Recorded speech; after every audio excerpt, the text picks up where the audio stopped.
on Monday, June 17th, 2024 at 7 p.m. Roll call. Blackwell, Present. Campbell, Present. Collins, Dockery, and Yossi. They vote. That's me for tonight. Pledge allegiance.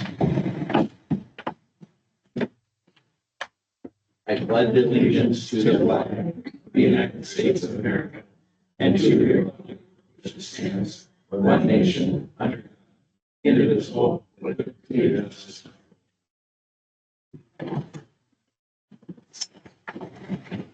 Looking for a motion to approve the agenda. So moved. Motion by Campbell, second by Blackwell to approve the agenda. All those in favor say aye. Aye. Nays, the ayes have it. Tonight we have a proclamation here. Or George Lene in the crowd? Aye.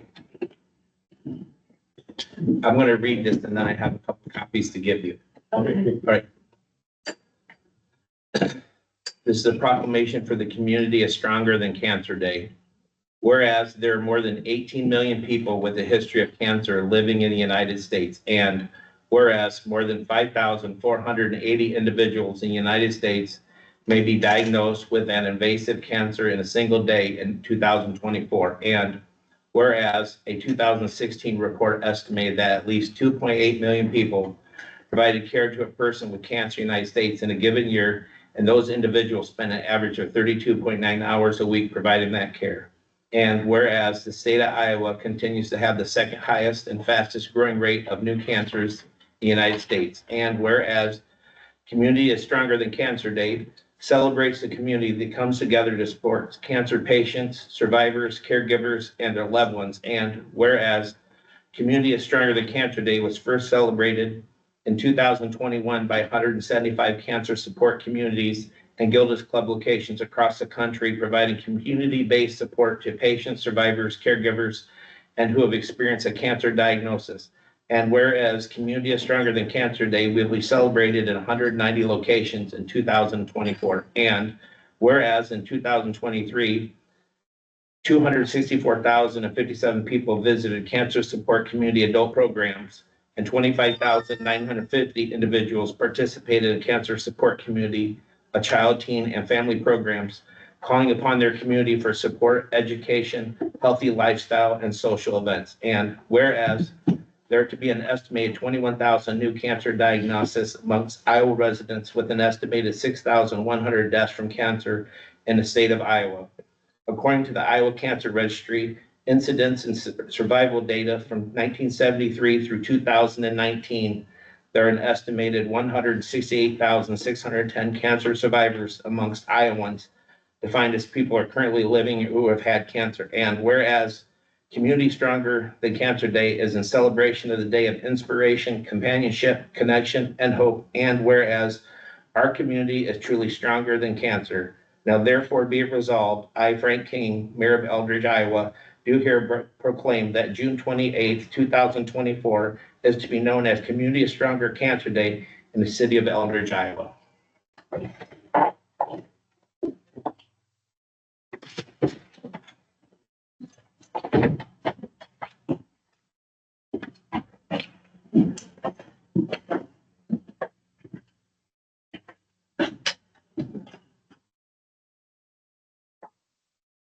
Thank you. Thank you. Thanks for bringing awareness to cancer back to my family and probably everybody in this room. So thanks for getting it out. Thank you. Good picture.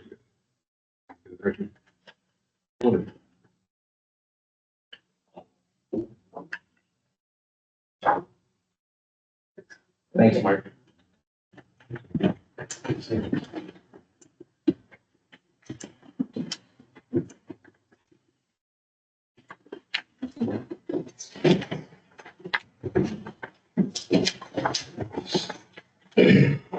Number 5, public comment.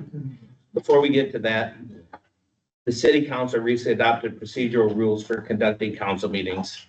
The rule for public participation states that the members of the public are permitted to address the mayor and council during public comment portion of the agenda. Each person wishing to address the council will be given 3 minutes to speak and can speak on any item that is not listed on the agenda. Members of the public will not be called on or asked to speak during individual items or topics on the agenda once the meeting moves on. In the event there is a public hearing listed on the agenda, such as tonight, members of the public will be given an opportunity to comment on that topic during the time of public hearing with the same 3-minute time limit in place. So public comment. Is there anybody here who'd like to address? Go ahead and stand at the podium, please, and state your name and address. My name is Molly Hart, and I live at 418 West Davenport Street in Elbridge. And it's my understanding that the alley between West Davenport Street and North 4th Street are not going to be paved this summer. 2 years ago, Elbridge started paving the alleys. We used to have a gravel alley, and I'm just wondering why that is not happening and when can we expect that to be happening? Because I feel like there's a real need for it. Whenever there is rain, we have lots of standing water. There are lots of puddles. And even into the yards, and that may take care of some of the water issues that we have. That's the alley that goes behind your house there on Davenport Street, correct? Okay.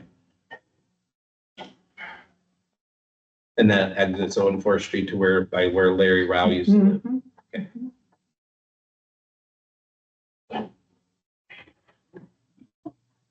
Was that on the list that was approved back 2 years ago? Mhm. It wasn't on the original list because that was a grant from the state. Oh, When the 2 alleys that got done were done, okay. it was a grant that did that because that's a new type of permeable asphalt that Right. allows water to go through there. Right.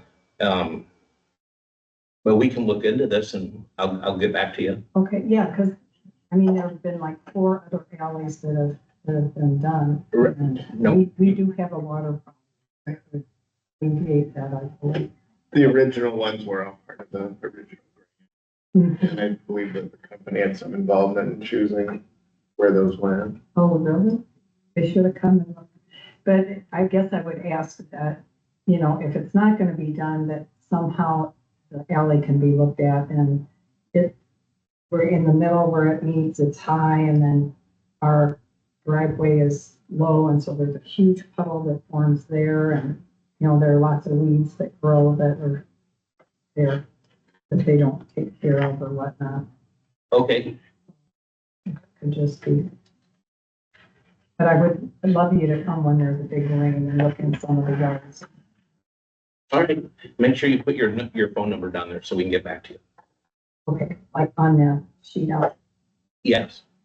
All right, thank you. Yeah, just like, Ms. Hart, Mrs. Hart, Oh, after it rained, how long does standing water stand in your guys' yard approximately? It depends upon how big of a rain it is, and it's not my yard, it's in the alley, in my drive, and, It's in the driveway, okay, it settles in your driveway. But there are 2 other yards where there's standing water, and I don't know how long it stays. Yeah, okay, I've seen it there for several days. sure, okay. So we can look into and investigate, so, for you. Thank you. Yep, you're welcome.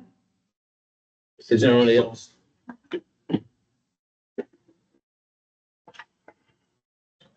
Good evening. I'm Emily Ruiz, and my husband JD and I live at 300 East Lincoln Road. So we are the old Dangler farmhouse right on the corner of First and Lincoln. So there's a lot going on in that area. This summer is the fastest we've ever seen people drive on that road. So when we do have an officer on the corner, which has been more frequent, it's made a huge difference. So we really appreciate that. Before I jump in, also appreciate having the council meetings, the committee of the whole posted on YouTube. That's been very helpful for us as well. I know there are plans in the works. I have serious concerns based on the change in driver habits that we have seen and that we have heard, and the tearing up off the road, with it even going through the end of summer, to be very, very honest. If there is some type of temporary speed bump or anything that could be put down, I do believe that would be a benefit. And I think as a town, we've also kind of skated by without having too many issues there. And that's primarily because that natural gas pipeline was placed a few years ago. And after that, we paid to have several semis of dirt put in because our yard did have a deeper ditch at one time. So you can get a stroller somewhat off the road, but that is by no means a solution. I am very fearful that it is a matter of weeks until there is a seriously injured or dead child in the yard. I know there's consideration being given to changing in the speed limit. And I would just put out for the council's consideration that while lowering that speed limit might seem like a solution or make us feel better, we don't feel that it's dangerous because it's 35 miles an hour. We feel it is seriously dangerous because people are whipping around on it, 45, 55, probably 60 miles an hour sometimes. We have seen that. We have seen people blow right through First Street as well. So if we're getting the warm fuzzies about 35 to 25, and that makes us feel good with no other solutions, I would just ask that we think about any other thing that might be out there to temporarily slow down that traffic. I think that's really it, but it has been significantly different this summer than the last. So I appreciate everybody speaking at the last meeting and letting us know that this too was, on everybody's radar. Thank you. Thank you. Mhm.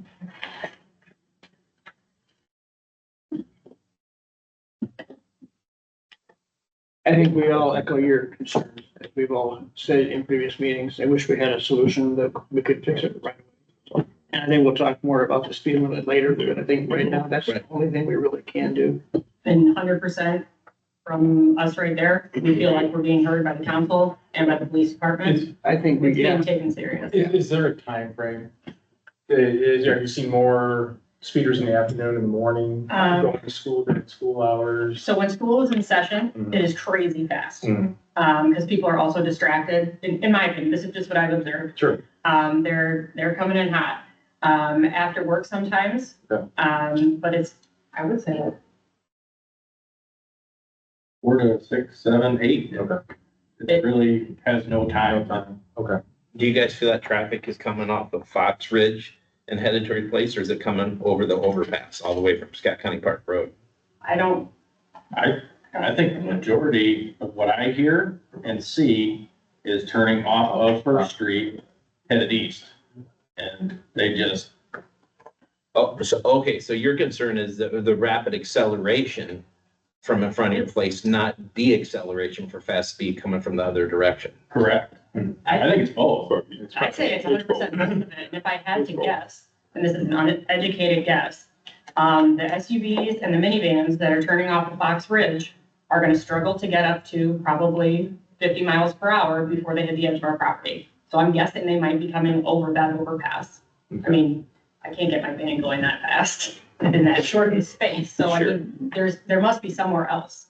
So you will step up enforcement there for you, in particular those hours, 4 to 7, 4 to 8. We also have a GTSP project coming up in the next 2 months, so July and August. With that project, that is a grant. I'm not familiar with that. You know, man, I'll explain it real quick then.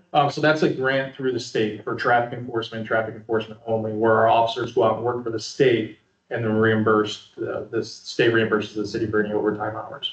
Where we're not answering calls, officers on patrol answer the calls while others are doing traffic enforcement. So we'll add that to our list for that project, during that time of nailing traffic for that. So that's coming up next month. Obviously, we'll do traffic enforcement starting tomorrow there. But that project will specify on that area. And then we can provide you with the stats after that project's over on what the officers are seeing. But you're right. I've personally pulled over vehicles going 55, 60 on that road. So you're absolutely right. We do have an issue there. Yeah, so I concur with you. I know the speed limit deal is later on our agenda to speak about tonight. We need trails throughout there. So I don't care if you lower it to 25, or you lower it to 10 or 5. No pedestrian or person on the bicycle is going to be safe until we get trails throughout there. Whatever they look like, or whatever cost that is, or whatever we've been brainstorming before, that's what needs to ultimately be done. We know that area is growing, houses are growing, it's proposed possibly development across the way from you guys, down further, more houses. So it's going to continue to grow. We just need to be proactive, work with our engineers, see if there's any federal funding, any state funding as we go to expand Lincoln, widen Lincoln, temporarily put in bike paths.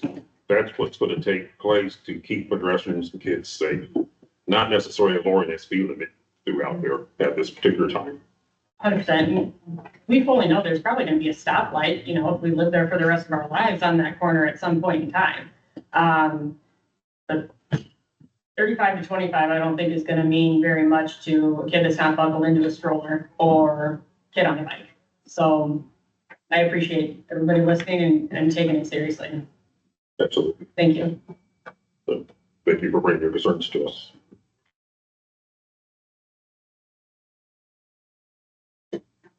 On their concern, is there a traffic study would have to be done for a speed bump on on Lincoln? Like there has to be done when we change from a stop sign to a stoplight?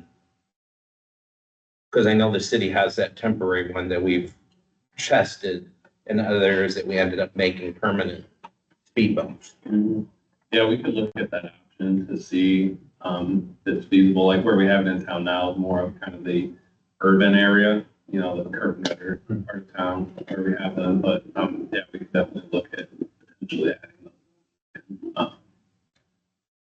Yeah, I think we want to just look at kind of the traffic that's going through there, but I think. Thank you. Does anybody else have anything else to say? I do.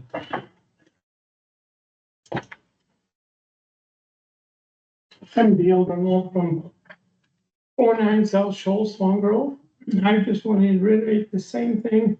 Lincoln Road is a very, very dangerous street. Slowing the speed down will help, but we need a better solution.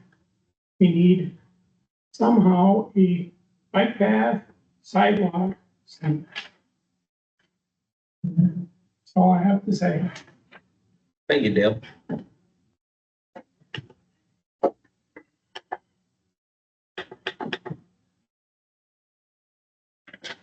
Is there anybody else have anything they'd like to talk about?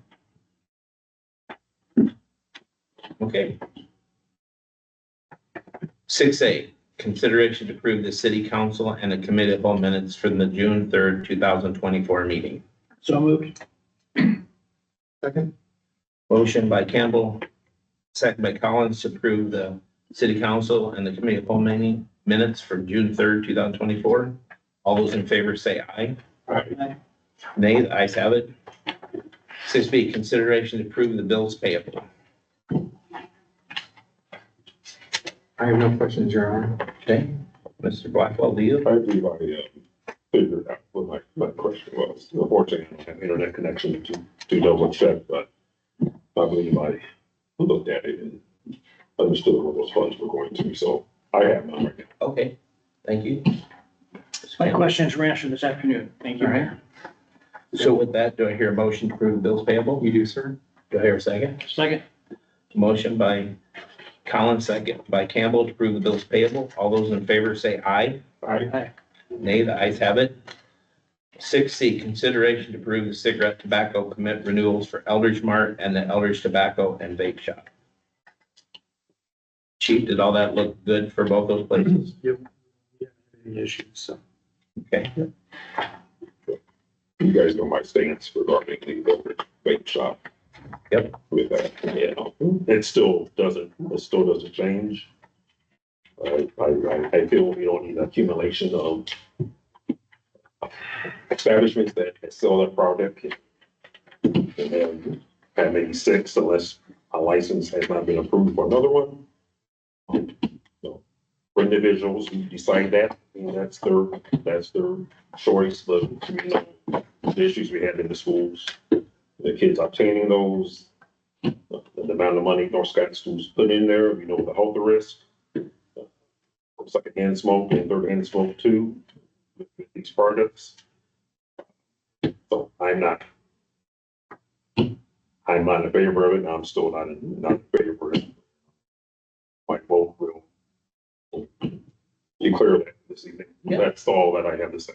And I'm glad that we worked on it and looked at ordinances and changing that to make it more strict. I don't think Eldridge wants to be known as the vape capital of Iowa with our population and that many establishments that sell those type of products. To me, it's not a good look, for our community. We need to do a better job at bringing in more retail, more shops, more food establishments than items like that. So that's my take on it. And, not only sharing my thoughts, but thoughts from community members I spoke with as well. That's all I have to say. All right. So with that being said, do you feel that way towards Eldridge Mart as well? Like that in general, or do you like this to split this vote? It's combined with that. So, Eldridge Mart has been here. It's been here for a while. It's been established, of course. You just know my thoughts regarding the Eldridge Bank, the new one there right on McClure Street. So. Legally, I feel we have to approve it. I do agree a lot with Adrian, but I will make a motion that we accept it. All right, do I hear a second? I will second that, and I also agree with Adrian's comments. Okay. Motion by Collins, second by Campbell. All those in favor say aye. Aye. Nays? Nay. Okay. Thank you, Adrian. Thank you, Scott. Thank you, Dan. 7A, open public hearing for consideration, approval of plan specifications, form, contract, and estimated total cost of the public improvement to the Townsend Farm Trails bid. Do I hear a motion to open public hearing? So move. Second. Motion by Blackwell, second by Campbell, open public hearing. Roll call. Blackwell. Campbell. Aye. Collins.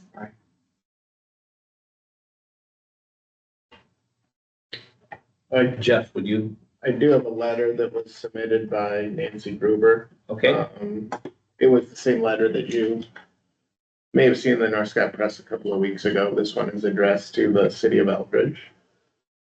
Townsend Farm Trail. My letter is in response to an article published in the North Scott Press a little over 2 weeks ago. This was dated May 31st, 2024 is when she dropped it off. It is directed to the families living on Torrey Pines in Townsend Farms, which is one of our newer subdivisions. I understand that you purchased your homes recently from a developer. It is up to the developer to tell you what lies behind adjacent to your property. The item in question is the buried gas pipeline and the easement along this pipeline. This was first discussed more than 20 years ago in the City of Eldridge Comprehensive Plan meeting, which I attended. It was recommended that a full circle walking bicycle trail surround the outskirts of the City of Eldridge. At that time, residents were invited to put in their input as needed to improve the overall enjoyment of Eldridge as our city grew and matured. We were looking at ways our children residents would be able to exercise and stay off the main streets for safety reasons. When your subdivision came up for approval, I was on the Planning and Zoning Commission. I brought this up and it was once again discussed and approved, again telling the developer and new homeowners the land was not theirs. Those planning and zoning members stated that the developer was to notify every purchaser along your street of the pipeline and the understanding that this was not the purchaser's property. For privacy reasons, you as homeowners could landscape to protect your privacy. With this stated, shame on you for not checking with the City of Eldridge before your purchase. The City of Eldridge is trying to fulfill a requirement brought up 20 years ago. Everyone wants their families to be safe and not have children playing in the streets. A little over 20 years, The city of Eldridge has grown from 3,000 residents to over 7,500 residents. This path would enhance the city of Eldridge, making it available to all of our 7,500 residents. I am sure you and your families will also enjoy our newest walking bicycle trail once it is installed. Nancy Gruber, 1011 West Spring Street, Eldridge, Iowa. Thank you, Joe. Was there any more people that turned to call in on that? That was the only comment. Okay. Well, if there's no, consideration from the public, do I hear a motion to close public hearing? So, second. Motion by Collins, second by Campbell to close public hearing. Roll call? Campbell, Aye. Collins. Aye. Blackwell. Moving on to 7C, consideration of resolution 2024-16, awarding a contract for the 2024 Towns of Farm Shared Youth Path to Triple B Construction in an amount of $263,369.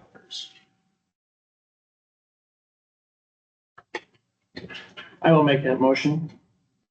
Second it. Motion by Campbell, second by Blackwell to approve the bid to Triple B Construction for the amount of $263,396. Roll call? Collins. Aye.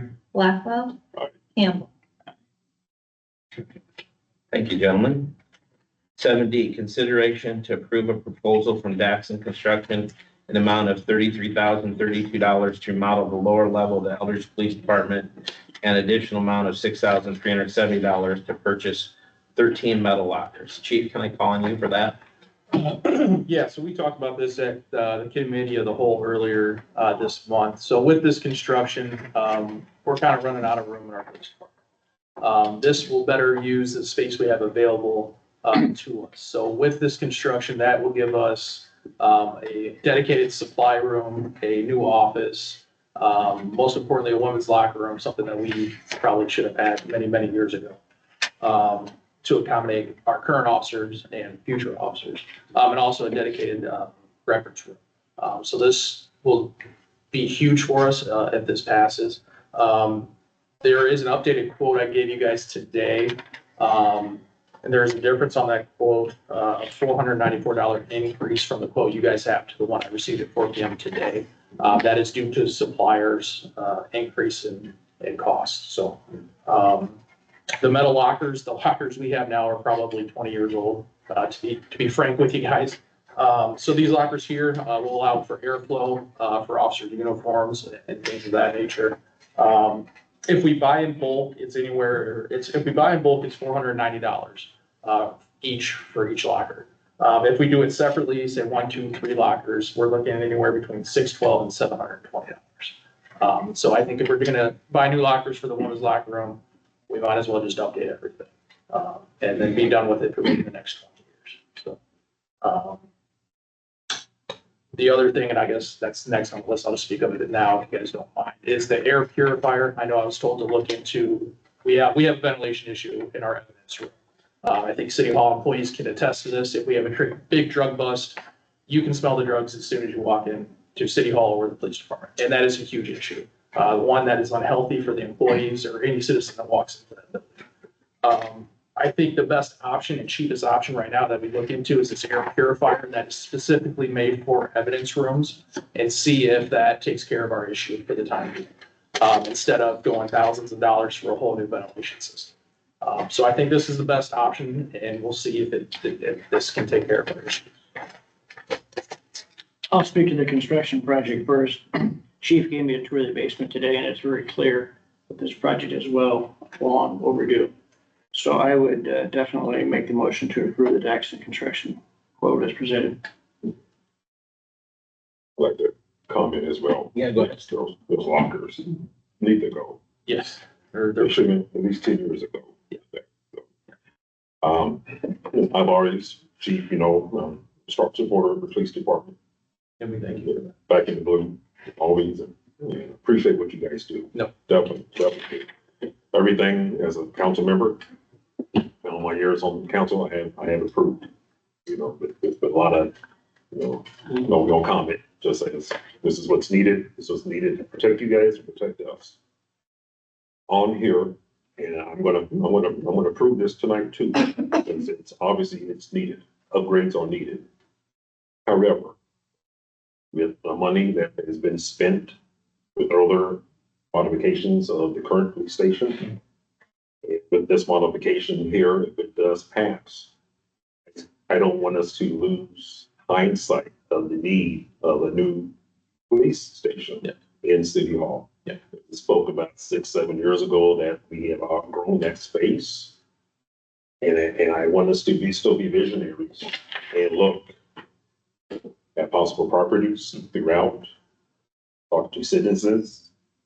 This is what they want. Looking at comprehension plans to ensure that we're meeting the needs of our citizens, what they want, what's going to be easy for them to come to City Hall and the police station. And to be safe for you guys, safer for our employees. So we have historically done a lot of patchwork throughout different things, not only here, but projects, looking at funding for bike paths, you know, and going elsewhere instead of being wholeheartedly looking at a final solution instead of just patching the area. This will get approved tonight, but I believe that we really need to be proactive in getting committees back together, either internally and or public, you know, support members from the community to talk about this again and really look at strategically where this should be placed at, what our future growth is within the city, because we're not slowing up and we won't slow up. So we need to strategically approach where we should place this economically. So we are doing what's best for the taxpayers and quit always plugging holes instead of making new. So I just want to pass that on, you know, as we move forward. So it's going to get supported, but we need to be smarter as a city as we spend our money and we look at our growth and what's going to be accommodating as we move forward. Yeah. No, thank you for your support. And I agree wholeheartedly with what you just said. And a new PD is needed. I think it's been needed for the last 10 or so years, maybe even 15 years. And it's hard to keep throwing money at something constantly because of the holes, like you said. I guess the good thing is Dax did say this will add value to this place if you would sell it in the future. So that is also a good thing. But I do agree 100% with you that maybe a committee it's time to form to look into that matter. So. That's true. I too believe that we need something better and newer. We have to keep up with the times. The only thing that I want to bring up to you guys is last meeting, Councilman Yossi and I both agreed that, you know, we thought carpet tiling was a must. We have had workers' comp issues in the past when they went downstairs in the snow and they had fallen on that tile. So I wholeheartedly support this and I want to make sure that we are putting carpet down. So we're watching for, you know, our officer safety when they're going down there, when their shoes are wet.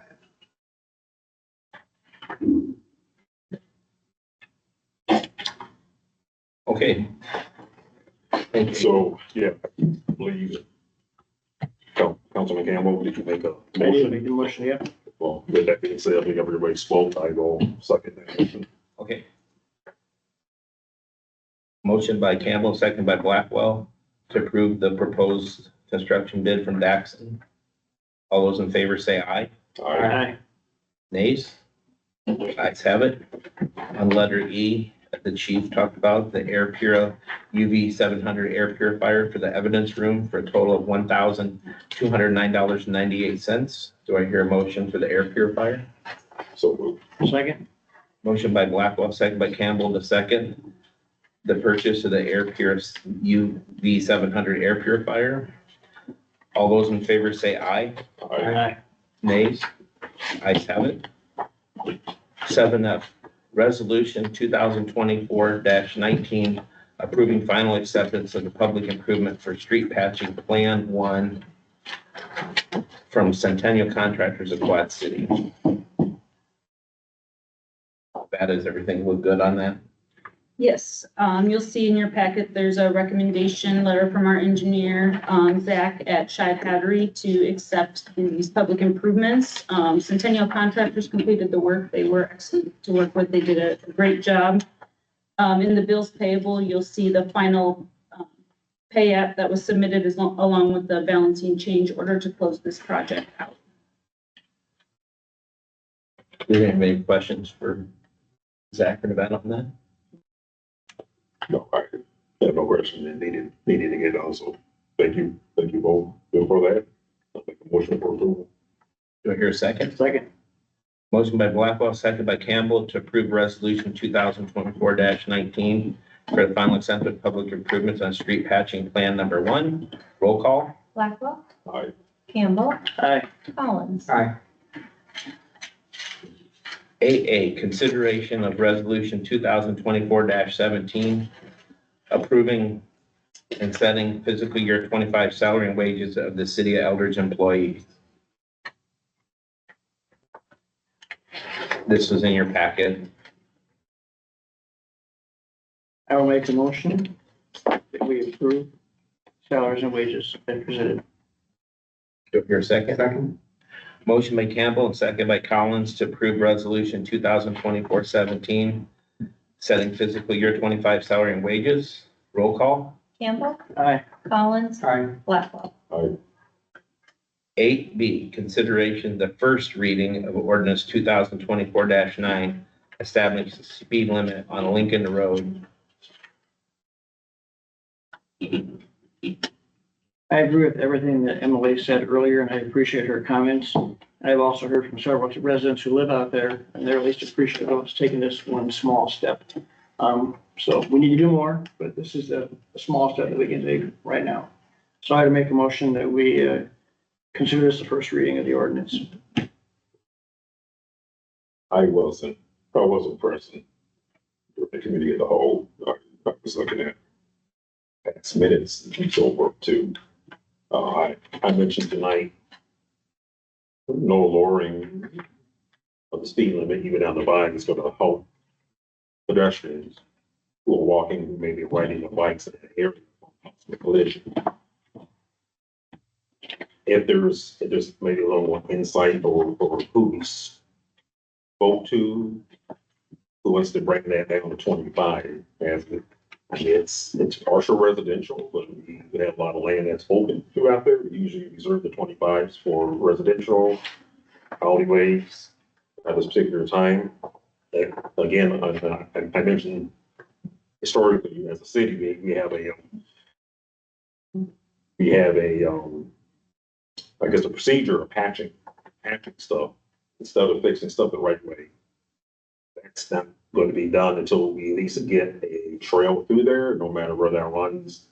If it runs behind your guys' home, because it's been talked before regarding privacy in front, nothing's going to be done fully until we get that done. We may have to look at funding and matching, state, federal funds, so forth. As we grow, as we expand residential and commercial developments around there, Lincoln's going to have to be widened, curved. We know that. Definitely. So I don't think anybody would disagree with me, but I'm not certain if it's 35 right now and people are supposed to drive and abide by the law. I would hope that the police traffic enforcement would send messages when people get the pockets hit. They're lowering that down to 25. We're at right now at this time. I guess that's my opinion, but I'm open and as to thoughts to lower that down to 25. So thank you. We've talked about this extensively over the last several meetings, and more specifically, the meeting that you were able to attend, Adrian, and both Jeff and the chief were, all in favor of the 25. And Andrew was very clear about, he's not going to go out there and just write tickets. It's going to be an educational process to educate the residents. And I think this is just the first step. I think that we need to do. And the residents that I talked to that lived out there, I think it's a great thing. So that's just my take on it. Okay. And I think when we talked about it, going just to the bridge for the 25, so anything after the bridge from, heading west would be from the bridge to First Street would be 25. So not not really the open area from the bridge to Scott Park Road. That will still stay at what it is now, is 35, so. That way we're in that residential area for the most part. It's like he said, it's a small fix, it's not the fix. Traffic enforcement is a small fix, it's not gonna be the fix either. But that, hopefully if we hit it hard, that will, people, last time with Pinehurst, you know, everyone in the neighborhood had a chat going, a text message, hey, the cops are out in the neighborhood, slow down. So hopefully we can get the same kind of effect with that, where people are spreading the word, hey, don't be speeding in that area, the cops are gonna get you. And like me and Scott talked about, it's gonna be educational at first if the 25 would pass. It's gonna be all educational, hey, it's a residential area, you guys got us before tickets start being issued. For sure. Second that. You know, and at this particular, right, I totally get it and understand. But if we do enforcements now, at the current speed limit, then, that's what send an educational message out as well. And because we would have a little more leeway as to that officer's discretion is to write a citation or not, or give that person a warning. We just need to have officers available to start sending messages. Even if it's at 35 or 45, 55 or at 5 miles per hour. If you're over, you're gonna get stopped and we're gonna address this right now. So if we take that approach with that, I think that would send a clear message. And again, you know, my philosophy is to lowering that down to 25 and, you know, and what needs to take place truly to make that safe for all in that neighborhood and who utilizes that. So that would be my preference, that he start immediately. Yep. If we lower this or not, so. Yeah. I second that motion. Okay.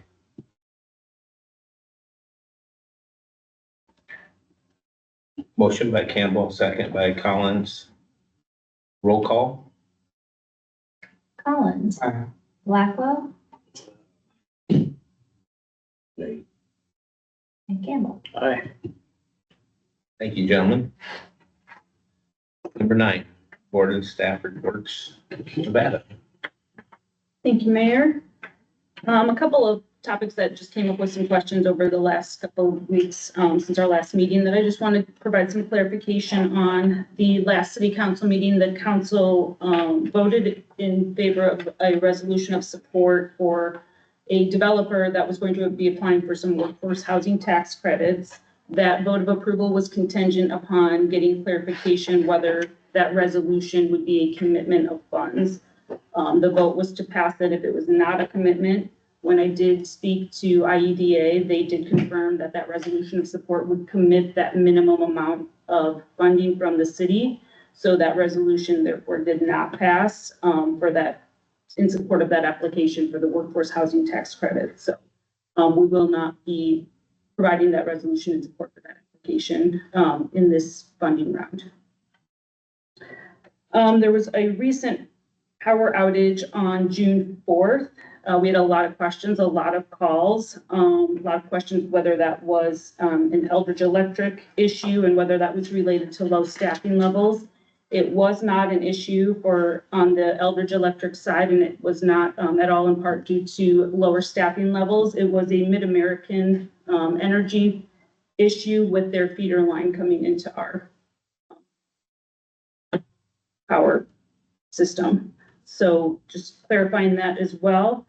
And just staffing update, we did fill the vacancy in the clerk's office. We hired the temp worker that's been filling in for us over the last couple of months. So she's joined us as a full-time staff member. We also have a new lineman apprentice starting in the electric utility department. We have a new water operator that started today in the utility department. And our new public works labor position has been interviewed for and is down to the final 2 candidates, and Tony and Brian will be choosing that candidate this week. That's all I've got. Thank you, Nevada. Just one comment about on that. It is really neat to see the morale in the office. It seems to be really good. Talking to Nisha, the new person, what a pleasant face to meet people when they come in the door. And I also happened to be there today when Keegan was in your office, and a young man who's really happy to be back in Eldridge and wish he had never left. So I think that's really positive that we have employees that want to work here and are excited to work here. So you guys did a good job. No matter with that line coming into town. We've talked before, right, previously, past mayors as well regarding second fee. Got a little, somewhat momentum, but it's really stopped. Do we feel that a second fee coming in the town may prevent some of these outages? We're gonna have more extreme intense weathers, associated with it. It is what it is. We're looking at climate change. These are gonna occur, pretty regularly, fortunately. Do we feel that a second fee may eliminate wide outages for our community? I think that would be an item that would be something to discuss with the utility board and see what their plans for future development, future expansion are, and whether they need to have any studies or any other options to consider as far as the electric side. I know they are currently preparing to do a full distribution and treatment study on the water system, but I have not heard any talks yet for the electric side, but it is definitely something we could bring up to them to see if they are interested in looking into what that would include. Right. Thank you. Thanks, Adrian. Jeff, can I call on you? Yes, Mayor. Weed and grass enforcement continues, still getting weekly complaints. So that persists. Grass ain't growing now. Yeah, well, weeds are. So, sent out several notices today, on that. Since things are settling down a little, been spending a little bit more time on economic development. We still are getting calls, people are interested in coming to Eldridge, so following up on some of those leads I haven't had time to do before, so back to business as usual. It's good to hear. Thanks, Jeff. Chief. Just a couple things. Two of our previously certified officers, our newest officers, are on solo patrol. They completed their FTO phase and they started today on solo patrol. So we're happy about that. I know our officers are happy about that because that adds a lot more manpower. We completed shift bids today, so the new schedule will start on the 23rd, that the officers are pretty happy about. So that's a huge thing. Come June 25th, it's a Tuesday, we are doing an active shooter drill at North Scott High School. Officers will be using blank rounds, so you will hear actual gunshots coming from the area. We're gonna send out a lot of press releases in the coming weeks, to let citizens know that, along with Alert Iowa. We're gonna get that involved so citizens know. There's gonna be a lot of emergency vehicles at North Scott High School, so not to be scared or anything like that. It's all training purpose. With this active shooter drill, we're treating it like the real thing. It is a full day scenario, from shooter to rescue task force to casualty collection to reunification. We're going from step A to Z on this. So we have PIOs ready to go for press releases and stuff like that, as if it would be a real thing. So we're excited about it. We're going to learn a lot from it. And that's why we do this, because we have a lot to learn. It's going to be a chaotic scene, but that's why we train for this. So we're looking forward to it. Scott County Sheriff's Office will be there. Leclerc Police Department will be there. Princeton PD will be there, and Iowa State Patrol. So we're looking forward to that. With that drill, we are going to have a street closure. That is going to be South 5th Street from West Sheridan Drive to LeClaire Road. That will be from 7 in the morning to about 12:30, 1 p.m. in the afternoon. That is because that's going to be our staging area. We're going to have a lot of emergency vehicles on that road. So for safety reasons, we don't want anyone to get hit. So it will be closed at that time. I'm sorry, Chief, that was from Sheridan to where? West Sheridan to LeClaire Road on South. Thank you. And that will be from 7 in the morning to about 12:30, 1 o'clock in the afternoon.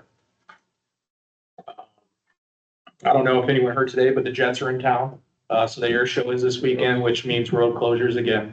We're going to start sending those out on Facebook starting tomorrow with reference to road closures.